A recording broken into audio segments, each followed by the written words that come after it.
Oke, Assalamualaikum warahmatullahi wabarakatuh. Selamat datang di pelajaran sosiologi materi kelas 12. Bab 1, kita akan mempelajari tentang perubahan sosial. Yang tentunya ini menjadi suatu bab yang baru atau materi yang baru di kelas 12. Anak-anakku semua tentunya kalian sudah mempelajari sosiologi dari kelas 10 dan kelas 11. Dan mudah-mudahan kalian sudah memahami dan sudah menganalisa bagaimana pelajaran kelas 11 dan tentunya dari awal pelajaran kelas 10 yang berkaitan dengan dasar-dasar sosiologi kalian sudah memahami atau sangat memahami. Kita akan menginjak di materi bab baru tentunya yang berkaitan dengan perubahan sosial. Pada awalnya memang perubahan sosial atau segala aspek perubahan sosial kita tidak akan memungkiri bahwa semuanya akan terjadi.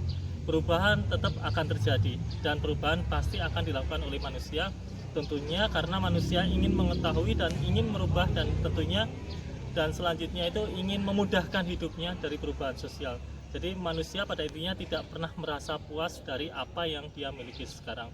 Perubahan sosial pada awal di Kota Tasikmalaya itu banyak hal di sini yang berubah.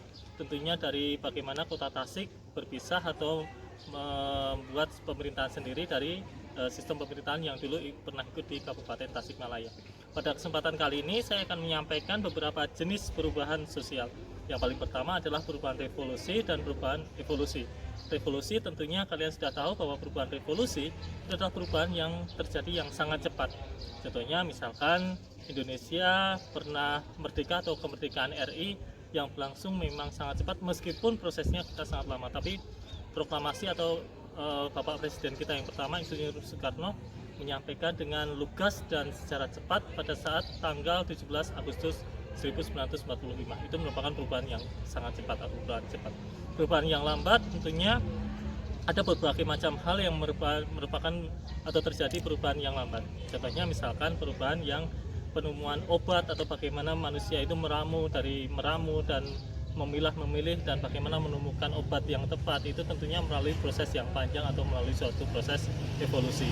Ada perubahan yang kecil dan perubahan yang besar. Perubahan kecil tentunya adalah perubahan yang terjadi hanya di sekitar masyarakatnya sendiri atau di sekitar lingkungannya saja. Contohnya misalkan model atau gaya rambut atau sesuatu hal yang berkaitan dengan dirinya, misalkan skincare dan sebagainya, itu mungkin hanya terjadi di lingkungan sendirinya saja atau rekan-rekannya saja. Berbeda dengan perubahan yang besar.